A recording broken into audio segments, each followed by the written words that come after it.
The Bold Ones. Burl Ives. Joseph Campanella. James Ferrantino. Lawyers defending justice in the nation's courtrooms. Leslie Nielsen. Harry Rhodes, public servants enforcing the laws of a challenging society. E.G. Marshall. John Saxon. David Hartman, doctors expanding the horizons of the new medicine. The Bold Ones.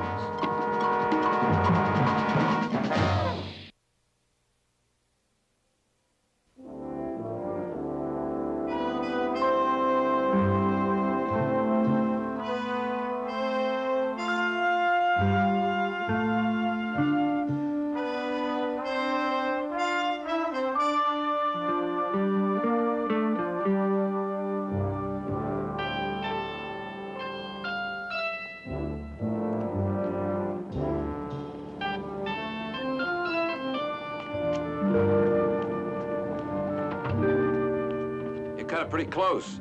Sorry, Counselor, but it's a long haul over here from state prison. Hey, Mr. Darrow, how you been? Fine, Jesse, just fine. Are the handcuffs necessary? Probably not, but they're required regulation. I don't mind them.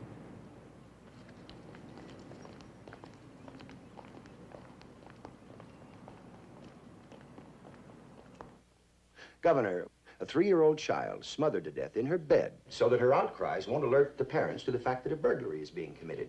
Now, Mr. Darrell would have you believe that a man who prefers committing murder to apprehension as a burglar deserves your intervention. Deserves to be an exception to our laws. Yes, keep an eye on your client, would you, Mr. Darrell? He almost brained me with a water pitcher after the trial. I wouldn't like to see it happen again. Gentlemen, can we please keep this moving? This man has shown himself to be totally without remorse. Yet, Mr. Darrell contends that he is deserving of having his death sentence commuted. Well, I submit, sir, that nothing has occurred to justify such a contention. He hasn't even seen fit to acknowledge his guilt. If he would do that, there might be some basis for at least... No one! Usted quiere que yo confiese, porque usted me está quitando la vida. Jesse! Yo soy inocente.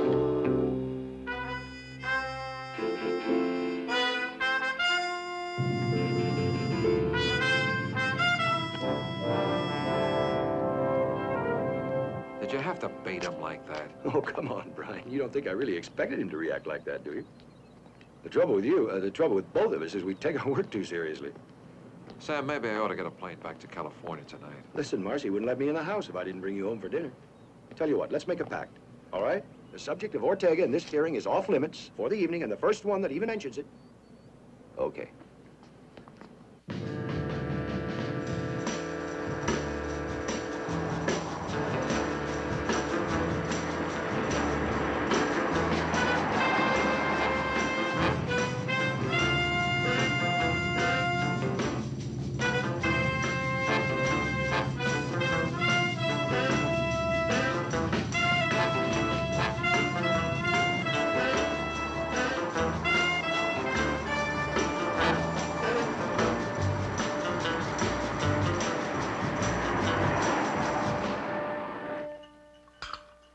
Tell me the truth. Did you bake the pie or not? Certainly.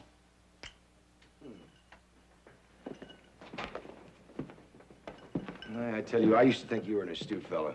But when it comes to Jesse Ortega, he's really got you kind of hypnotized, huh?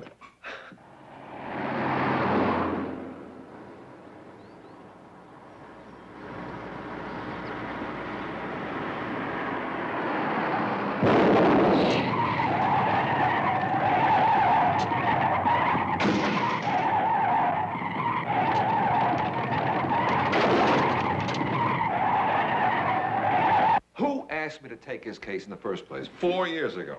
You did. Well, what did you want me to do? Pat him on the back and shove him in the gas chamber?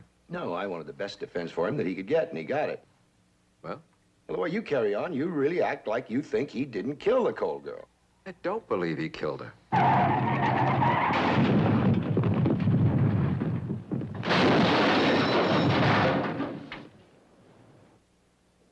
Hypnotize, am I right, huh? Huh? Oh, you're always right, dear. She thinks I'm right. Oh, she always thinks you're right. Oh, that's a cute little thing there.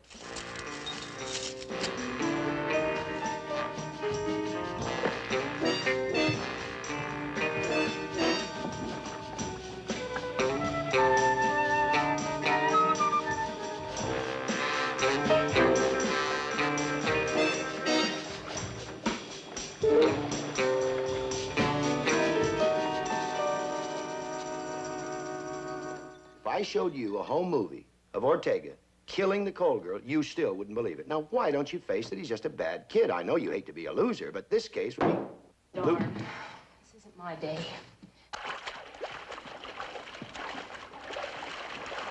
Sam, be a love and get the vacuum from the garage, please. You know how compulsive I am about the floor. Marcy, for shame. You did that on purpose. Yep. The only argument I let him finish is in court.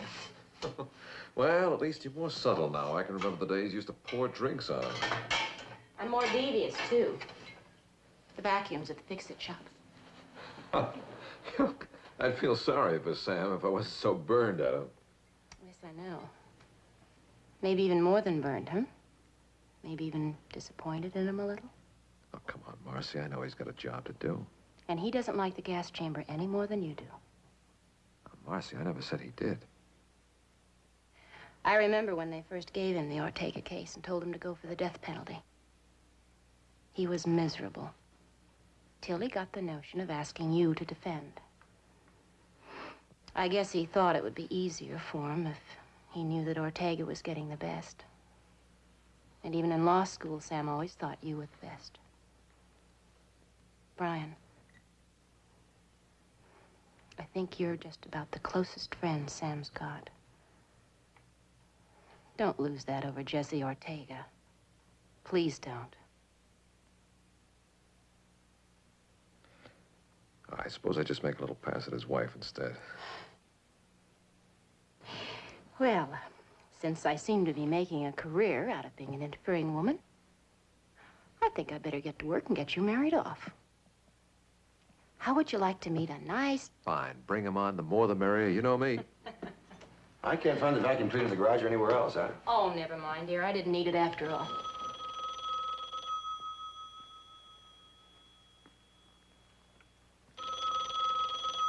Hello? Hello? Boy, I hate that. Nobody on the other end?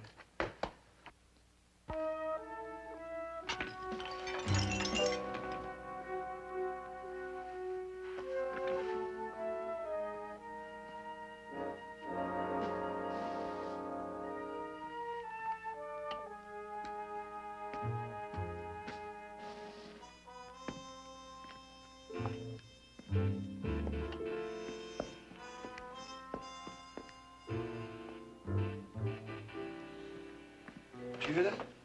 Yeah, it sounded like glass breaking. Thought I'd come down and take a look. Why don't you look out there? I'll look in here. Yeah, okay.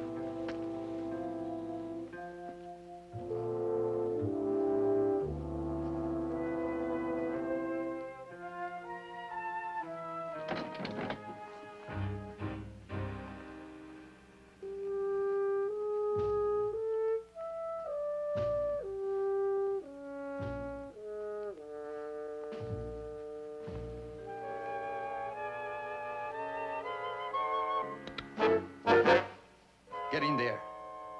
Be quiet. Maybe I won't have to shoot you. Sam, there's nothing out... Stand over by him. I'm sorry you're here, Mr. Darrell. But it don't make no difference. Jesse, what are you doing here? Sit down. Both sit down. If I have to shoot you, I will. Sit down. Jesse, what happened? There was an accident. I get away. Now I go to Mexico. And you're gonna help me. Oh, Jesse, you're not gonna go anyplace. Now, come on, give me the gun. Let me call the police. I'll tell them you came here to turn yourself in. So they can kill me in the gas chamber? The governor hasn't announced his decision yet. Now, supposing he's going to commute your Oh, sentence... shut up!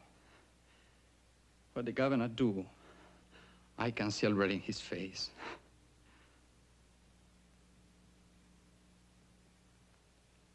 Where is your wife? She's in Colorado. Her mother's ill. He tell the truth? Yes, Jesse, look, you're throwing away your last chance. Please. Nobody's gonna commute me. You know that, too. I go to Mexico or I get killed for something I don't do. You know that, mister? Something I don't do. How much money you got here? $100, maybe a little more. Got any money, Mr. Darrell? Less than $50, Jesse, which means you haven't got a chance. Oh, I'm sorry, Mr. Darrow, but I got a chance. I got a good chance. I can go to Mexico. In Mexico, I'm just a peon, a Chicano. Nobody will find me there. I can go where nobody can ever find me. I'm sorry you're here, Mr. Darrow. Oh!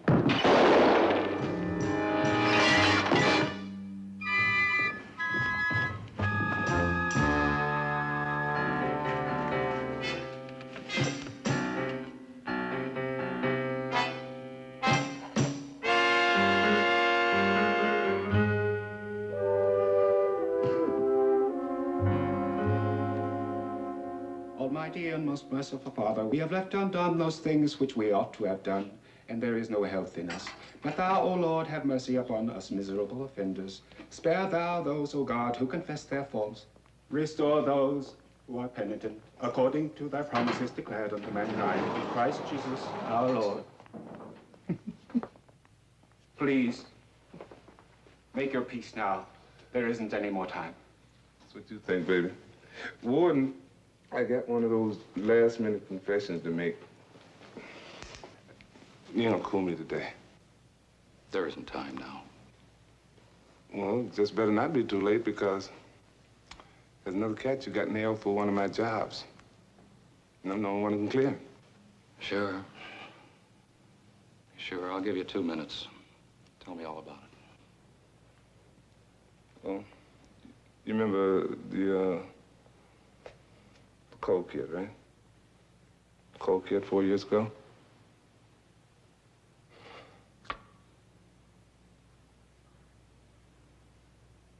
Look, I can prove I killed her. They never found the rest of the stuff, right? Well, they will now.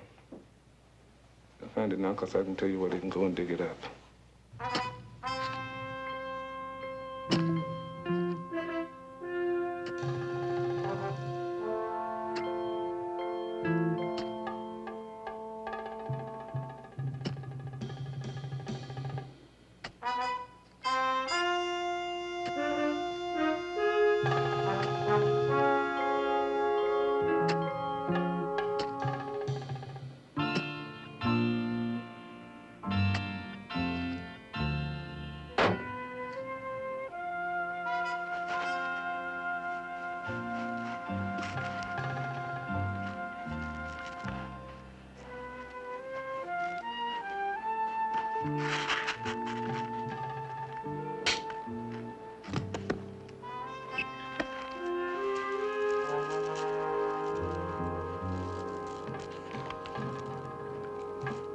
Ladies' platinum necklace, 16 links, natural rubies. This looks like the stuff, all right.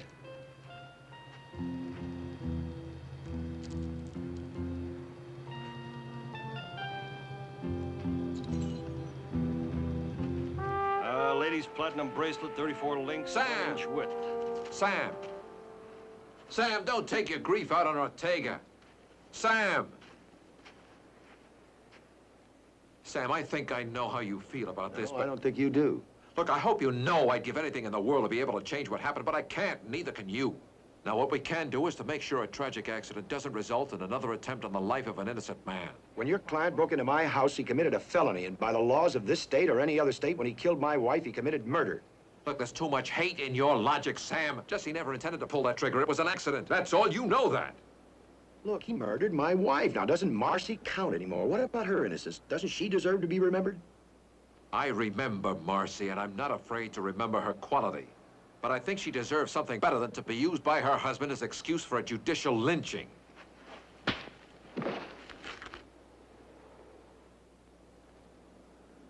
Go away, Sam. You're a better man than this.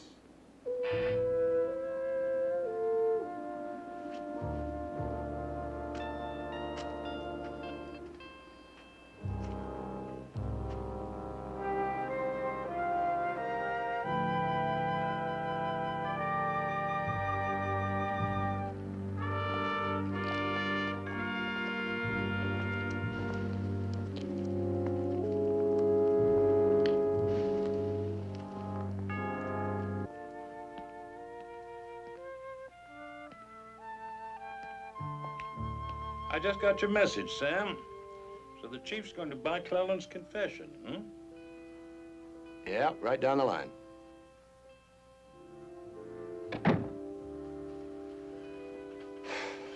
I don't believe it, but I can't prove it. I think it's a phony. It's just the feeling I have.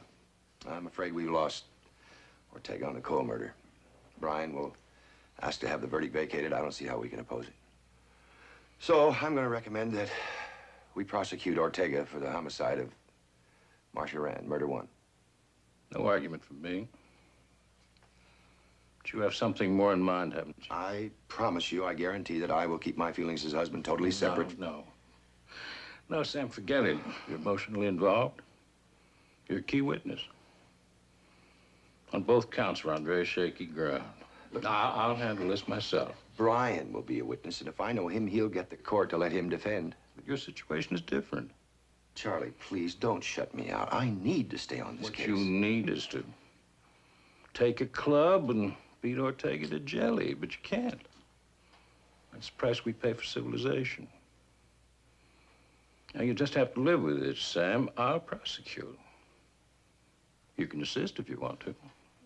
But I'm the man this time.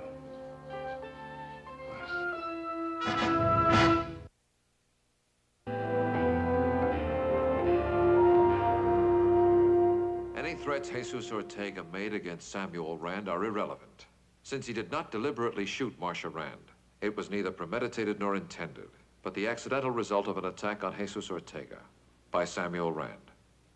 He armed himself with a gun only to prevent his recapture, to pursue his viable plan to escape to Mexico and thus preserve his own life. Any man wrongfully sentenced to death with all avenues of appeal exhausted has a right under natural law to resist execution. Is there anything you'd like me to explain, Jesse? It's fine, Mr. Darrow. Real fine. Well, I hope your jury thinks so. What jury? Where are you gonna find 12 people in the whole rotten world who would even spit at me if I'm burning up? Oh, come on now. It isn't that bad. I don't know. I keep thinking, if I hadn't gone to that house, if I hadn't tried to get away, that Mrs. Rand, she'd still be alive. Now I have killed someone. It doesn't matter anymore. I go to the gas chamber now. You are not going to the gas chamber. Don't ever say that again. Hey, Mr. Darrow, how come? That Mrs. Rand, she was your friend. Ain't you had enough of me? Jesse, it wasn't your fault what happened to Marcia Rand. It was my fault for losing your first trial, for letting an innocent client be sentenced to death. My fault, and I won't quit until I've made up for it. I ain't worth it anymore, Mr. Darrow. Not anymore. I ain't worth it anymore.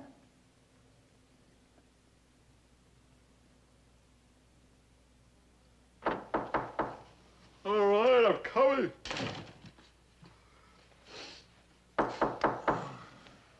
I'm here.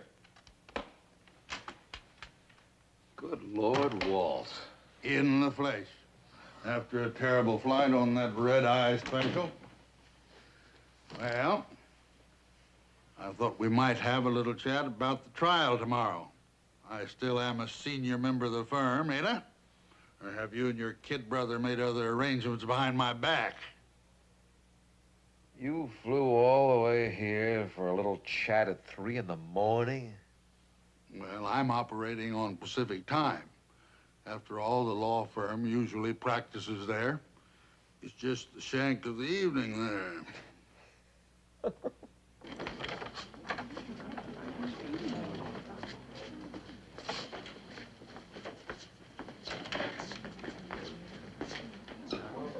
Jesse. Now, this is my partner, Walter Nichols. He's going to assist me on defense. Come on. Please rise and face the flag of our country, recognizing the premises for which it stands. liberty and justice for all. This Superior Court is now in session. The Honorable Stuart Murkison presiding. Please be seated. The case of the people versus Jesus Ortega is ready for trial. May I remind the gentlemen of the press that no photographs shall be taken in this courtroom during or after the trial. And I need not remind those reporters present that no interviews shall take place in this courtroom during or after the trial. Your Honor, beg the court's indulgence. Recognize counsel for defense. May it please the court, a last-minute change in trial dates in California has enabled my learned associate Walter Nichols to assist me on defense. I now move for his admission to participate in the case before the court. Mr. Pettit, do you have any objections? No, Your Honor. If Mr. Nichols is acceptable to the court, he is acceptable to the people. So ordered. The court welcomes Walter Nichols as assistant to counsel for defense. I wish to thank the court. I wish to thank the people. I feel myself warmed and touched by the generous hospitality of your sovereign state. Your Honor. Something else, Mr. Darrow? Yes, Your Honor. Defense moves for a change of venue from this judicial district.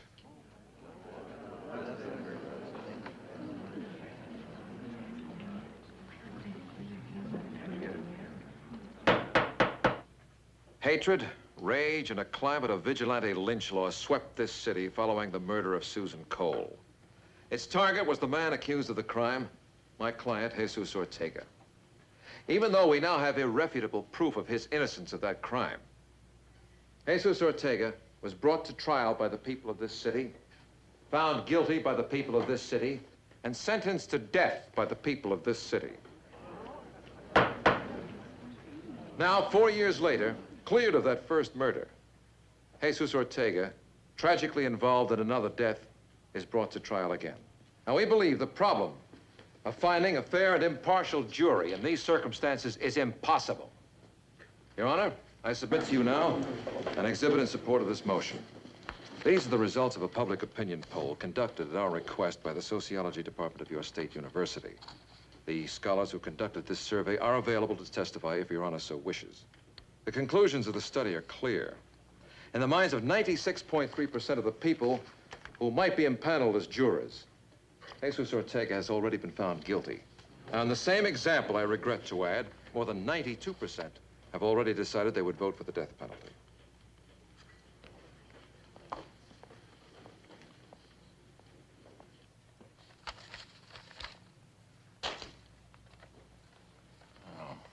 I must admit your evidence is as fascinating as your presentation was impressive. But I'm going to deny the motion.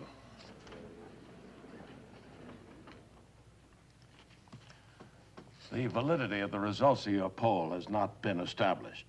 But I'm making the denial without prejudice to your right to renew the motion if, when we get down to selecting a jury, your evidence is borne out. No, Your Honor, I cannot accept that kind of risk for my client. I deny your motion, Mr. Darrow. You have to accept it. Begging Your Honor's pardon. There is another way. Rather than go to trial with a jury from this city, we prefer to waive entirely our right to a jury and try the case before the court. Your Honor, I never heard of a defendant who pleads not guilty even attempting such a waiver in a murder case. Now, can we please skip the science fiction, get back to the practice of law? That's what I'm doing, Counselor, practicing law. I'm prepared to discuss the point now, if Your Honor so wishes. But we are not. Your Honor, we had no warning at all about this. All we knew was that there would be a motion for a change of venue. Now, if Your Honor wishes to indulge Mr. Darrow, we will need time to prepare. You've got until tomorrow morning at 10, Mr. Pettit. Court adjourned.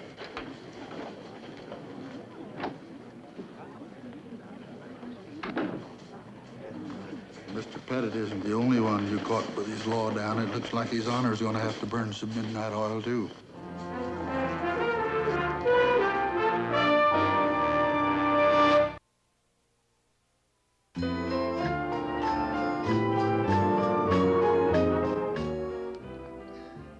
find it anywhere. The People versus McCaffrey, 1958, New York, 172, Supplement 2, page 154. Amazing. A mind like a computer. It is held that a court must approve a defendant's waiver of jury if it is satisfied that he is acting in full understanding of the meaning of his act. Did I say a computer? Whole Library of Congress.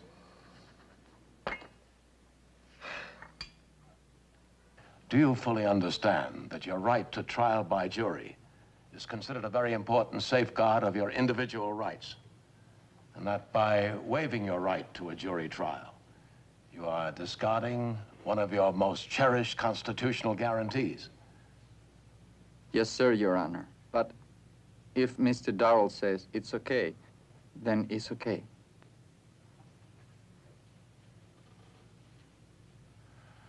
Very well. You may be seated.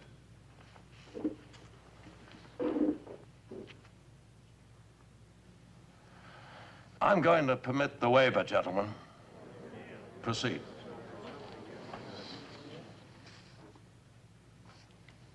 Mr. Pettit, are you ready for the People? Yes, Your Honor. I was waiting for Mr. Darrell to make his next motion. I move you get moving, Mr. Pettit.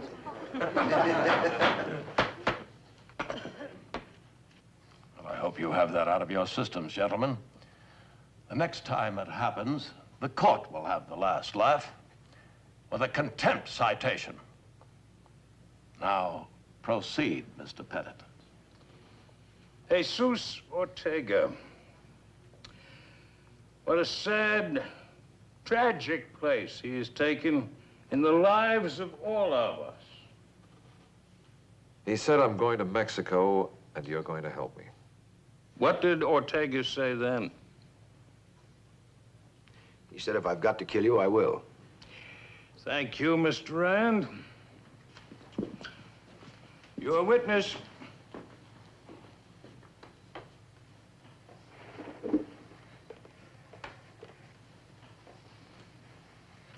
Suppose Jesse Ortega had knocked at your front door politely, explained that the authorities were wrongfully trying to kill him, and asked for your help. What would you have done? Well, the question is irrelevant. It's misleading and calls for a conclusion. Your Honor, would you please instruct Mr. Rand that he is a witness and not opposing counsel? Objection. The question is not material, Your Honor. Objection is overruled.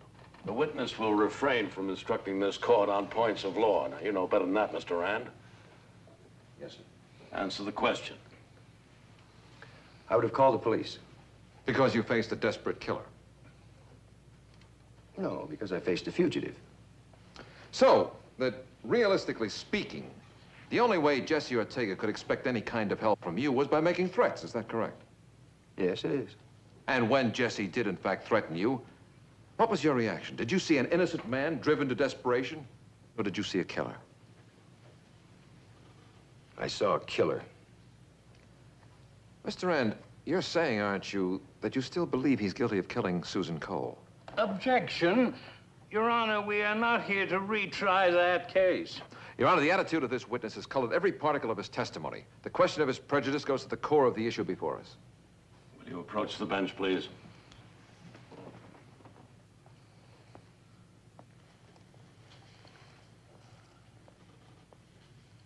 What are you trying to establish? The prosecution's chief witness is hopelessly biased, and that this so-called murder was really an accident, caused in part by the tragic misjudgment of this witness. Oh, come now. That's jury talk.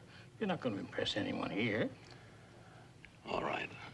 I'm going to let you go down this road a little way, but you had best lead us somewhere, Mr. Darrell. I'm not a tourist. The objection is overruled. Continue.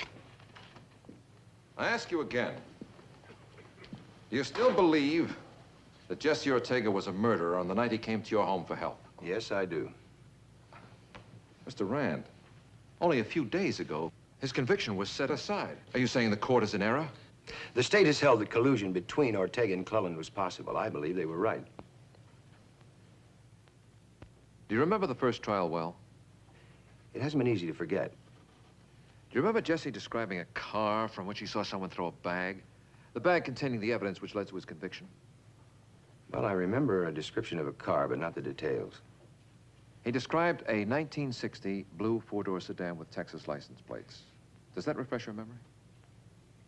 Now that you bring it up, yes, I think probably. Your Honor, I would like to place in evidence a document which I had intended to use in the hearing for dismissal. It didn't arrive on time, and I felt I had enough evidence, overwhelming evidence, without it.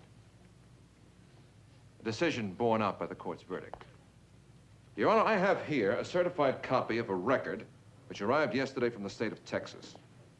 It is a registration form dated 4 years ago on a car owned by Charles Cleland, the man who confessed to the murder of Susan Cole. The car he was driving then was a 1960 blue four-door sedan with Texas license plates.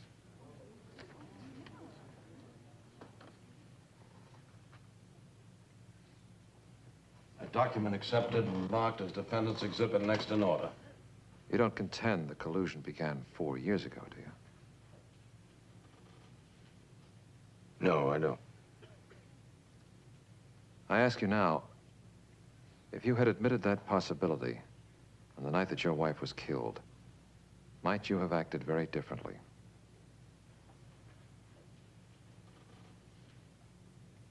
I don't know. Thank you. I have no further questions. Jesus Ortega was a man under sentence of death after a fair trial. Had no right to run away from the wrecked patrol car. He had a duty to turn himself in. Had he done so, Marcia Rand would not have been killed. Samuel Rand acted like a law-abiding citizen, not only in recapturing a fugitive, but in defense of his own life. It cannot then be argued that Marcia Rand's death was the accidental result of Ortega's resistance to recapture. He had no right to resist, and his presence in the Rand home was felonious. It's a well-established principle in law. A killing committed in the perpetration of a felony is murder in the first degree. To say that Jesus Ortega should have given himself up is to deny the whole basis of natural law on which this nation was founded. The American people do not believe the king can do no wrong. But is Jesus Ortega to go unpunished for the death of Marcia Rand? Now, Your Honor, I cannot in good conscience argue that my client should escape punishment for that tragic but totally accidental death. But I do argue with every conviction in my being that Jesus Ortega has paid for Marcia Rand's death, paid for it many times over. 4 years in a death cell, 4 agonizing years awaiting execution for a crime he did not commit. Even for the guilty, it has been argued in every state in this land that long imprisonment awaiting execution is cruel and unusual punishment, even for the guilty. Now, what kind of punishment is it then for an innocent man? Your Honor, I say to this court that my client has suffered enough. I say the people have had their retribution.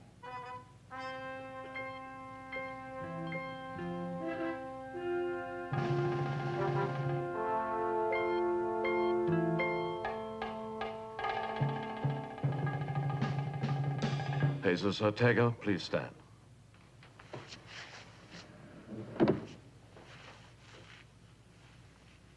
In the broadest sense, this case involves the rights of society and the rights of the individual.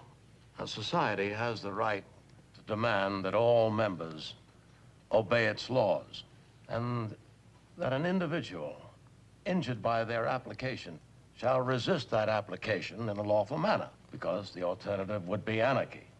But if society wrongfully decides to take an individual's life, And if he has exhausted every available legal remedy to regain his liberty, he has the right, I believe, to resort to remedies we would in other circumstances call extra-legal. However, it's not a blanket permit entitling the holder to use force in a reckless or wanton manner. Now, as to the present case, when Jesus Ortega forced an entry into the Rand home, when he terrorized Mr. Rand and Mr. Darrell with a pistol, no matter what the motives for doing so, he was engaged in a felony, had lost or exceeded that special limited privilege to take extra legal steps to save his own life. Therefore, he is responsible for all the consequences, whether or not foreseen or intended, for his extra legal acts. Jesus Ortega, I find you guilty of murder in the first degree. Before pronouncing sentence, I would appreciate hearing from counsel. Mr. Pettit?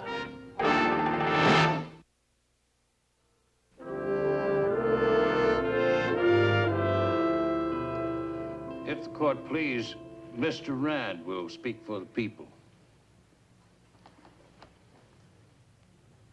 Your Honor, I speak both as an attorney for the state and as the husband of Marcia Rand. In both capacities, I ask not for death, but for the secondary statutory sentence of life imprisonment. There are, as I have come to realize during the course of this trial, many extenuating circumstances, many shared responsibilities for the tragedy of my wife's death.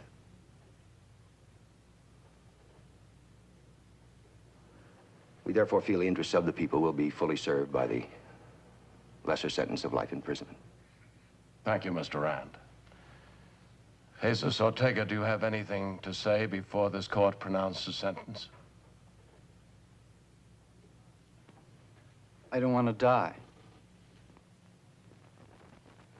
But I don't want to spend the rest of my life in prison either.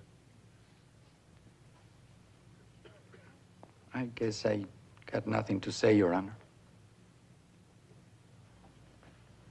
Mr. Darrow, do you have anything to say? Yes, Your Honor, I have something to say. Jesus Ortega was imprisoned by this state for 4 years. 4 terrible years. He is now acknowledged to have been innocent of that crime. And the state therefore owes him an accounting. And if no accounting is now forthcoming, he will become the victim of yet another shocking miscarriage of justice. Mr. Darrell, I've been trying to give you considerable leeway. I recognize your emotional involvement here. But I'm going to bend only so far. Now, for the last time, I ask you, do you have anything to say relative to sentencing? Yes, Your Honor, I do.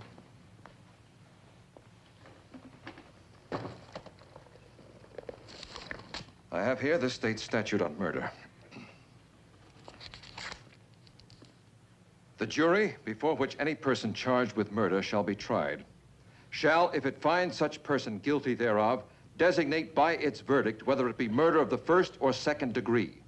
And if murder of the first degree, the jury shall in its verdict fix the penalty to be suffered by the person so convicted, either at imprisonment for life at hard labor in the penitentiary or at death.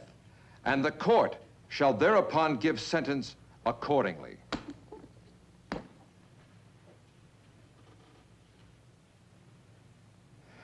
In this trial, Your Honor, a jury was waived. But in first-degree murder cases, only a jury can determine the penalty. The wording of the statute makes it plain. And without its determination, the court lacks all power to impose a sentence. In short, Your Honor, you cannot sentence Jesus Ortega, and the prohibitions on double jeopardy forecloses being tried again.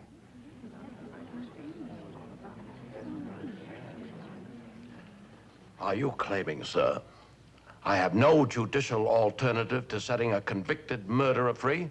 I merely cite the statute, Your Honor, which is binding on all of us. Were you aware of the precise wording of the statute when you moved for waiver of jury? No, Your Honor, not when I made the motion. I discovered it before the court permitted the waiver, however. That seems rather critical timing, Mr. Darrell, doesn't it? I find it very difficult to believe somehow that you did not purposely attempt to commit a fraud upon this court from the very start of this trial. Now, that isn't true, Your Honor. If I'm guilty of anything, it's that I chose to remain silent after I discovered the unusual wording of one short section of this state statute on murder. I accept whatever consequences the court wishes to impose on me for that silence. But as Jesus Ortega's attorney, I felt obliged to remain silent. Whatever price I have to pay, I feel that my client's escape from a second miscarriage of justice is worth that price. Is it, Mr. Darrell? Is it indeed? Well, we're going to see about that. It is unconscionable that a defendant waive his right to jury trial and then profit by that waiver. Statutes are subject to interpretation, and this court's interpretation of the statute you cite differs from yours. Jesus Ortega, I sentence you to the state prison for life as prescribed by law. I expect the sentence will be appealed. The issue now is the tactics you employed.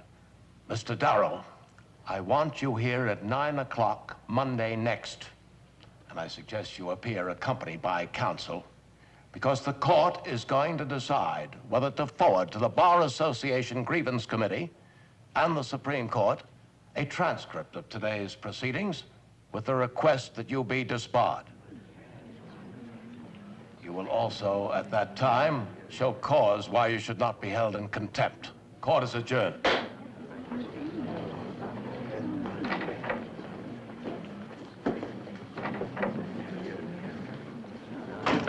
Why didn't you talk this over with me, Brian? Oh, I didn't want to involve you in it. What does it mean, Mr. Darrell? What's gonna happen now? Oh, I wish I could tell you, Jesse. Well, you may go to prison for life. You may go scot-free. Right now, it's a toss-up. But no more death row? I don't ever have to go back there again? No, that's right. That part of it is over with. Maybe the rest, too. Listen, Jesse, as long as you're in prison, I'll be working to get you out. Just remember that. That's a promise. Adios.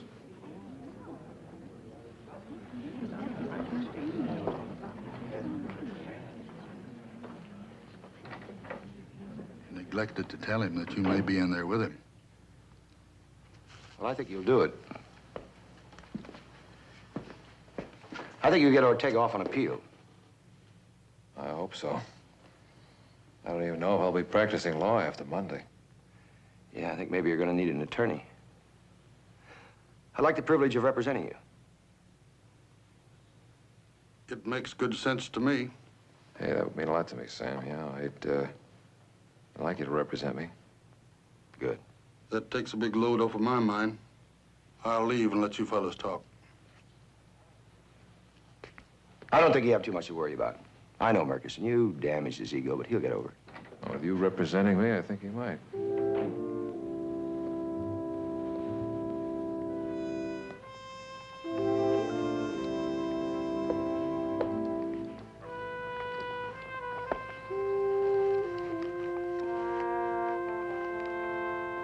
I've been trying to figure out the best way to say this. Now, what you did, not just today, but for the past 4 years, is something I'm going to remember the rest of my life. No, I mean that. There's so much bull in the law, and every now and then it's nice to see the light shine through. I'd give 10 years of my life to take a man through the jungle like you did Ortega and bring him out the other side.